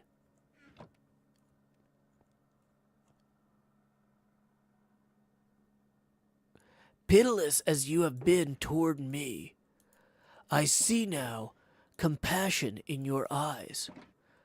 Let me seize the favorable moment and persuade you to promise what I so ardently desire. You propose to fly from the habitations of man, to dwell in those wilds where the beasts of the field will be your only companions. How can you, who long for the love and sympathy of man, persevere in this exile? You will return and again seek their kindness.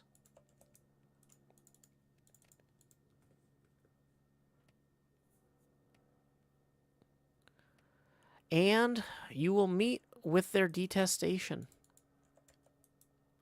Your evil passions will be renewed, and you will then have a companion to aid you in the task of destruction. This may not be. Cease to argue this point, for I cannot consent.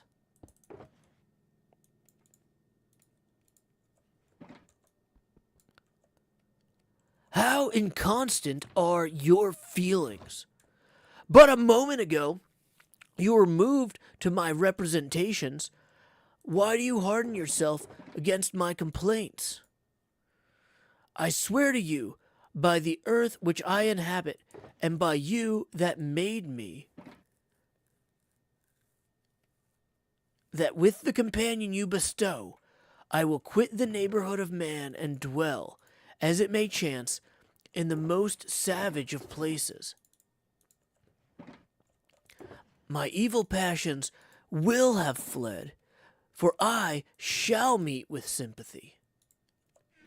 My life will flow quietly away, and in my dying moments, I shall not curse my Maker. His words had a strange effect upon me. I compassionated him, and sometimes felt a wish to console him. But when I looked upon him, when I saw the filthy mass that moved and talked, my heart sickened, and my feelings were altered to those of horror.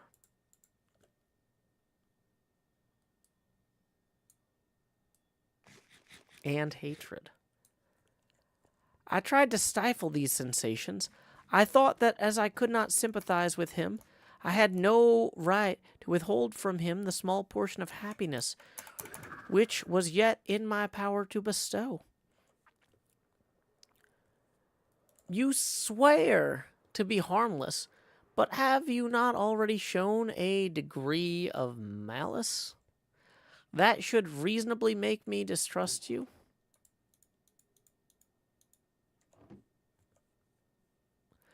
May not even this be a feint that will increase your triumph by affording a wider scope for your revenge?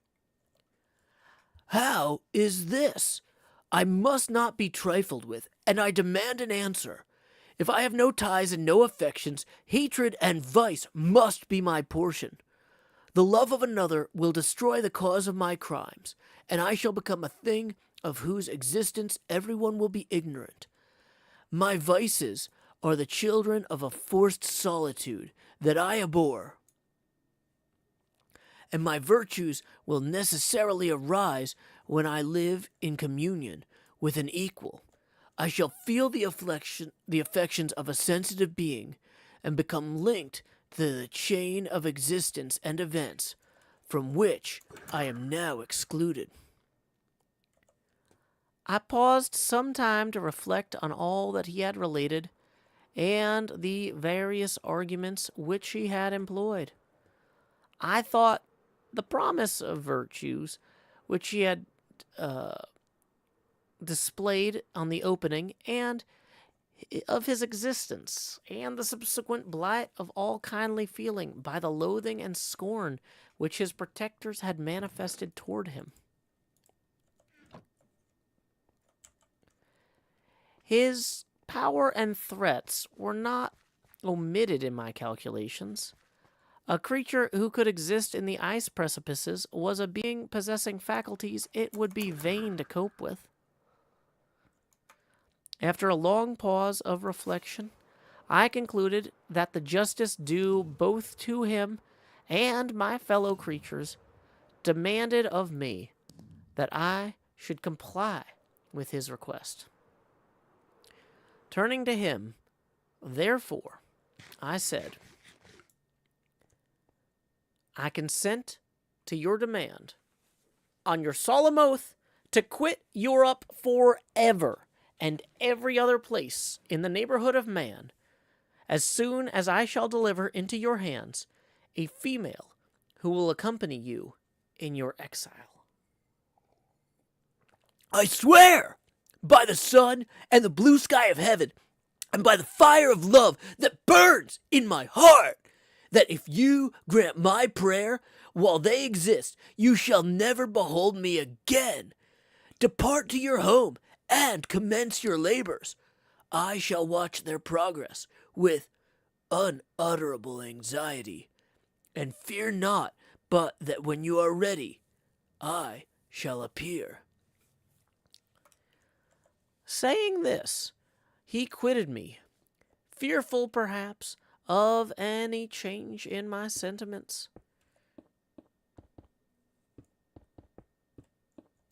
I saw him descend the mountain with greater speed than the flight of an eagle, and quickly lost among the undulations on the sea of ice. His tail had occupied the whole day. The sun was upon the verge of the horizon when he departed. I knew I ought to hasten my descent toward the valley, as I should soon be encompassed in darkness. But my heart was heavy, and my steps slow. The labor of winding among the little paths of the mountain and fixing my feet firmly as I advanced perplexed me, occupied as I was by the emotions which the occurrences of the day had produced. Night was far advanced when I came to the halfway resting place and seated myself beside the fountain. The stars shone at intervals as the clouds passed over them. The dark pines rose before me, and every here and there a broken tree lay on the ground. It was a scene of wonderful solemnity and stirred strange thoughts within me. I wept bitterly, and, clasping my hands in agony, I exclaimed, "Oh, stars and clouds and winds! Ye are all about to mock me. If ye really pity me, crush sensation and memory. Yet let me become as naught.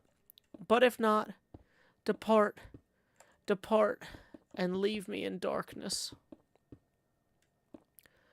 These were wild and miserable thoughts, but I cannot describe to you how the eternal twinkling of the stars weighed upon me, and I listened to every blast of wind, as if it were a dull, ugly sirocco on its way to consume me.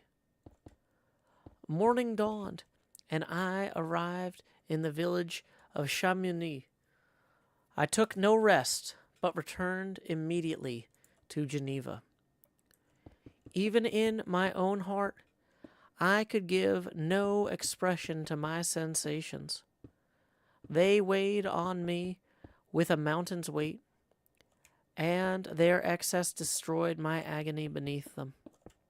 Thus, I returned home, and, entering the house, presented myself to the family. My haggard and wild appearance awoke intense alarm, but I answered no questions. Scarcely did I speak. I felt as if I were placed under a ban, as if I had no right to claim sympathies, as if never more might I enjoy companionship with them. I resolved to dedicate myself to my most abhorred task. The prospect of such an occupation made every other circumstance of existence pass before me like a dream, and that thought only had to me the reality of life. And that concludes chapter 17 of Frankenstein, or The Modern Prometheus, by Mary Shelley. Welcome, Potato Party Raiders. Thank you, Fancy Potatoes, for the raid. I usually don't acknowledge raids and tips in the middle of the chapter, but I appreciate y'all swinging through. We are just reading Frankenstein. We just concluded chapter 17. The monster has concluded relating his tale to Vicky F. Chapter 18 we are not going to have time for today, so if you're reading along with us in a VOD, be warned that even though the stream is going to keep going, we're moving to the discussion portion of the stream and have concluded the reading portion of the stream. So, does anybody have any thoughts about Vicky F agreeing to make the monster a partner?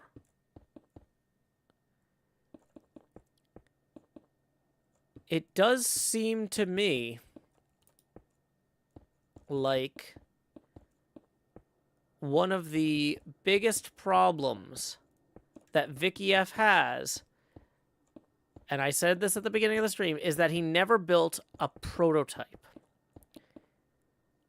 He's jumping straight into building an 8-foot-tall man and an 8-foot-tall woman. And it strikes me that he should have attempted to stall the creature by offering first to construct for him a pet that he could learn to love and take care of during the construction phase of the larger counterpart. Because dumping a whole person on the creature and then making them both leave Europe forever is not good parenting.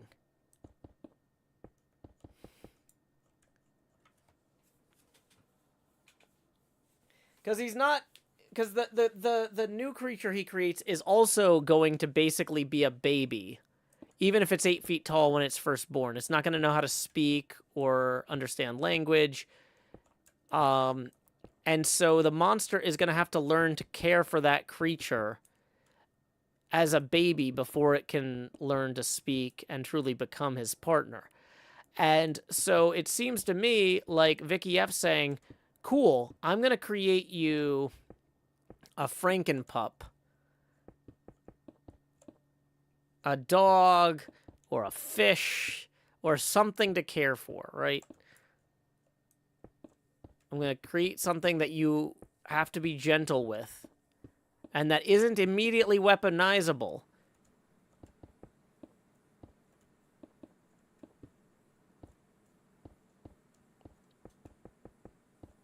Because 2 8-feet-tall people are more dangerous than 1 8-foot-tall person. And this 1 8-foot-tall person is straight up already an admitted double murderer. Algorithm 32 says, maybe start with a houseplant. Yeah. Yeah, he didn't say he could only create animal life. If he can also create plant life, like, that might be helpful. But yeah, what do y'all think? Hooray says it seems like he doesn't want to own up to what he's already made, and he's only doing this just to get rid of this guy. Yeah. Yeah, he's not really... Like, he says he acknowledges his own culpability here, but I feel like if he understood the implications of his culpability, he would try to do a better job at this point. Like, there's a difference between, like, beating yourself up because of a mistake and learning from that mistake, and it feels like all Vicky F does is beat himself up over his mistakes, and he never learns from them. And he's supposedly a really good learner. He's supposedly learning is supposed to be the thing that he's best at.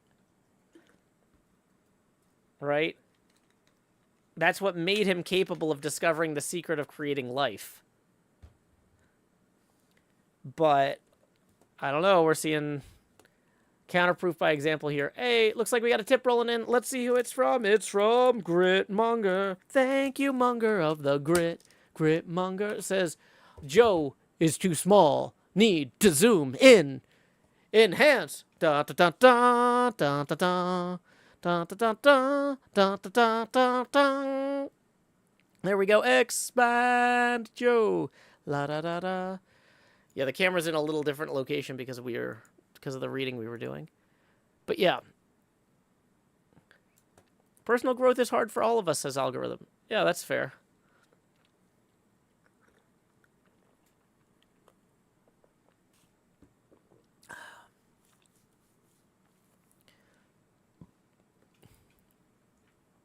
Centauratron says, here's a thought. Maybe if your creature might not be so wicked if you showed it any affection. Exactly. And so, him saying, your argument is sound. I want to give you the opportunity to prove that you are capable of kindness, patience, and virtue. This process is long, and while we begin to get it underway, I will create something simpler for you to care for. And you can do that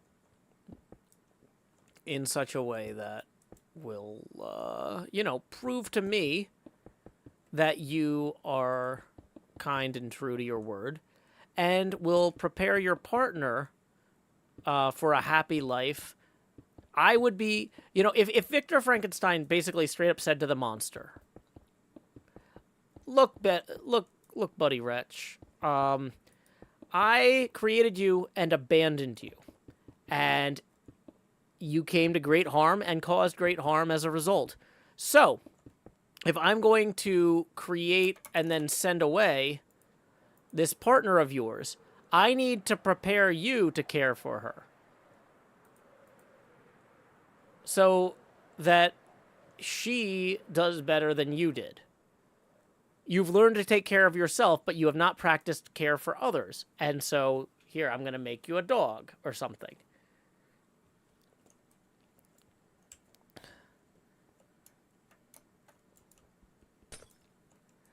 Algorithm says, personal growth is hard for all of us. To clarify, when I say personal growth, I'm not referring to the face camera.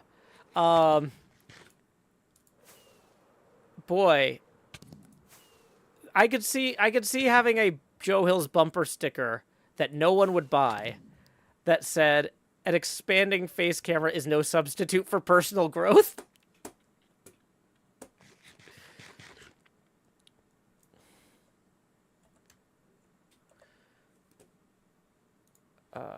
I'm actually writing that down. I'm putting that in a document. Do I have a document called merch ideas? It would help if I searched for merch instead of like...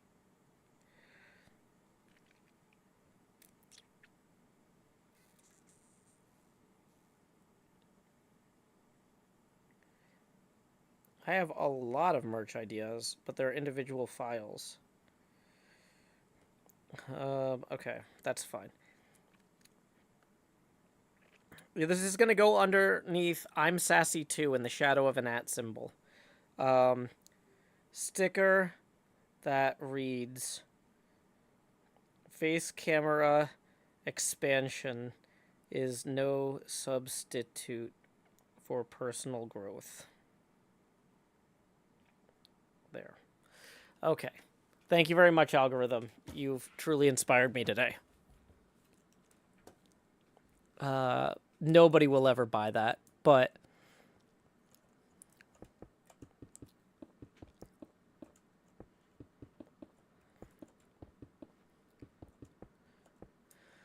Okay, so this needs to go out that far and over as far as that. Okay. So we are making progress on this significantly. Excuse me. Okay.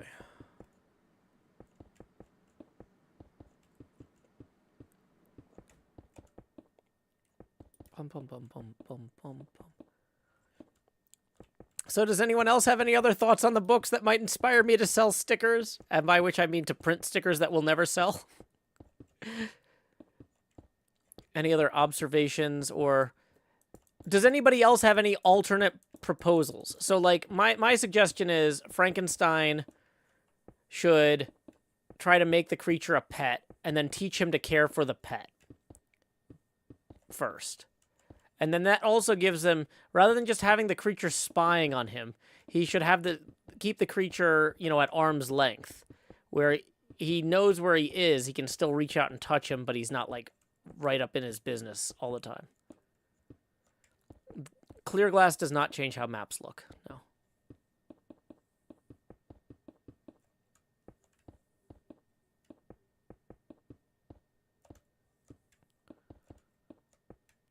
But yeah, we need a ton of glass, not only for this upper part here, but also for the skylight, so...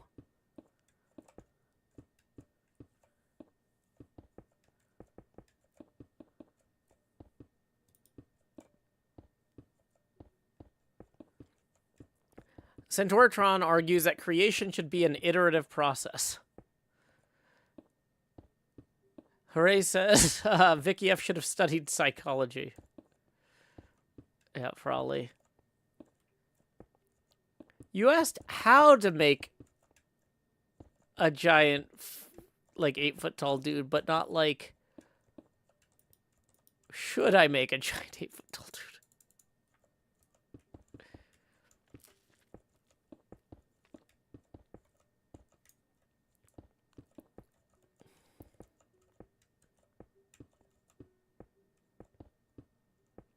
Okay. Have we done last call for tips? Yeah, we need to wrap up in about 7 minutes. So let's go to last call for tips now. $5 away, or sorry, not $5. $17 away from the next face camera expansion milestone. $5 a month would get you on our Discord, though. If you don't like PayPal, another option for supporting the show is through our Patreon. You can get a Patreon invite to the Discord for $5 a month. $10 a month gets you access to my Minecraft servers. Let's see, what other stuff do I have? Oh yeah, if you're curious about what else to read, I suggest Dungeon Crawler Carl. I wrote a little review of that. I'm going to post here. Also, you can always find my stream schedule at joehills.net/soon. I'm hoping to write like a whole series of recommendations of books. This is just the one that I happen to be on at the moment. There's a lot of room for improvement for my website. I'm thinking about that a lot, but not like making as much progress on it as I should. Okay, so let's go ahead and get this stuff in here. Socialize the creature by finding another blind human companion to hang out with. Yeah, having him take care of an old blind guy. Maybe there's an old blind guy who lives up the hill that needs help with his chores out in the yard. Like, hey, if you go out and you collect brush for this guy for his fire and help make him dinner, then you will learn about how better to care for yourself and the creature I'm creating for you, right? That doesn't seem completely bonkers. You are kind of gambling with that old blind guy's life, but if there's nobody else to care for him, you know, in this specific example, I mean, he was going to have a bad time anyway. So, like, it's kind of one of those, like, You know, and if Vicky F, like, supervised, like, stopped by occasionally for home visits. But yeah, that's a good suggestion, Crystalli 3.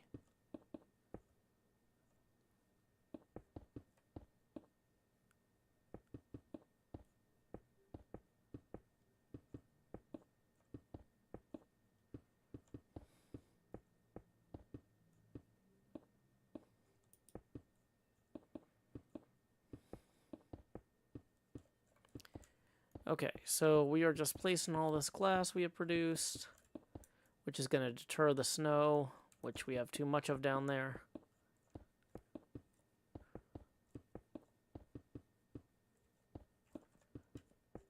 Hey, Lizzie Mac.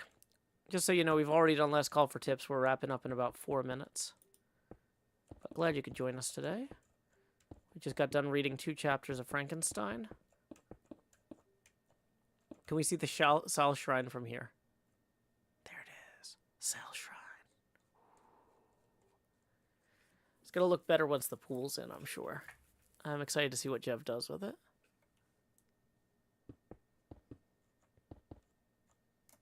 Whoops. I fell off.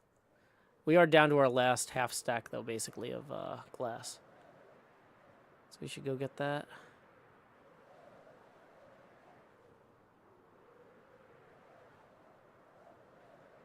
Ow. My face. Yeah, the Sal Shrine is large. You're not wrong. But, you know, that's half the point. Okay. Yeah, well, let's clear some of this out. Hey, our cactus is growing, too. Fantastic.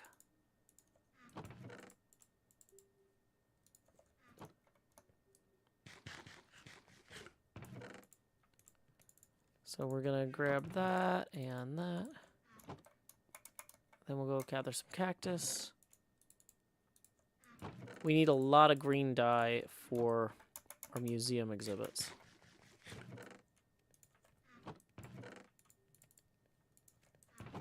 Okay, let's grab this copper too. Is there copper? No, it's just buckets in those.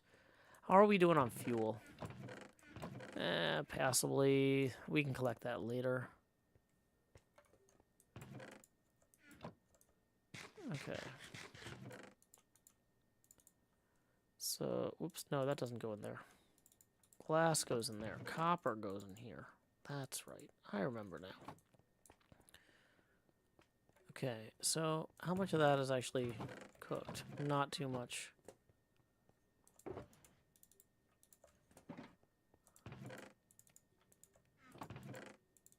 Okay, so tossing all of that into there. Okay. So I think we should... Oh, we've got a ton more lava. I just didn't even realize it. Okay.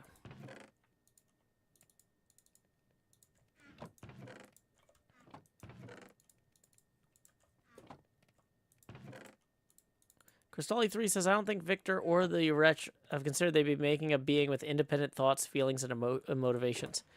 You're absolutely right. So this is what we call a generational cycle, where Victor has failed to recognize this fault in himself and cannot see it in his child. You're absolutely right, Cristalli3. They both have the same problem here.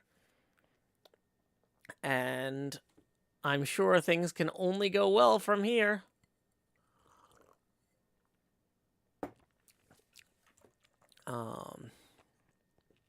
So let's go ahead then.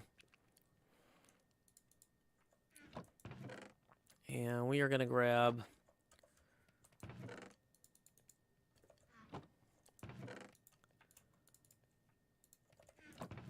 How many shulker boxes would we need for... Okay. So 8 times 16 divided by 27. So that's 5 shulker boxes worth of empty buckets. Assuming we don't have any other empty buckets missing there. If we go to our brewed potion box here. Fire resistance. And do we have gold armor of some kind in case we run into some pigs? Blast protection 3. Yeah, that's not the greatest, but it's okay. I feel like 16 minutes of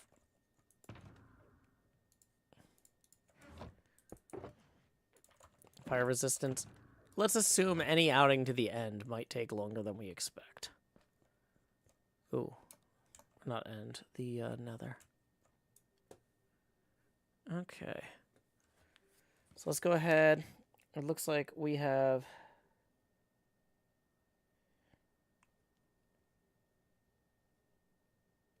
a little bit of time here. Yeah, let's go ahead and do a hard refresh on PayPal to make sure we haven't missed anybody that we're supposed to thank. Give me a second while I pull that up.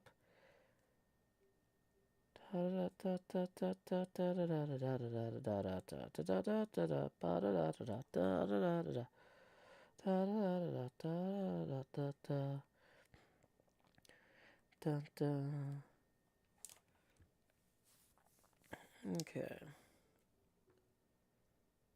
Looks like we are all caught up, so thank you to everybody who supported the show today. Let's go ahead and see what is going on in the Blood World of Twitch. Bum bum ba-dum bum bum ba-dum bum bum ba-dum bum bum bum bum ba-dum bum bum bum bum bum bum bum bum bum bum ba-dum bum bum bum bum ba-da-ba-dum. Dun dun dun dun dun. Looks like there's a King Kong launch party with What's Brewing Pinball. So we're gonna go ahead and raid them. When you get over there, our raid message is howdy y'all, Joe Hill's raid here. I'm gonna post that link for anybody else who wants to check it out. Are they playing current King Kong right now? No, they're playing I think Whirlwind. But yeah. when you get over there, read messages. Howdy, y'all. Joe Hills right here. Until next time, y'all, this is Joe Hills from Nashville, Tennessee. Keep adventuring. Stop streaming.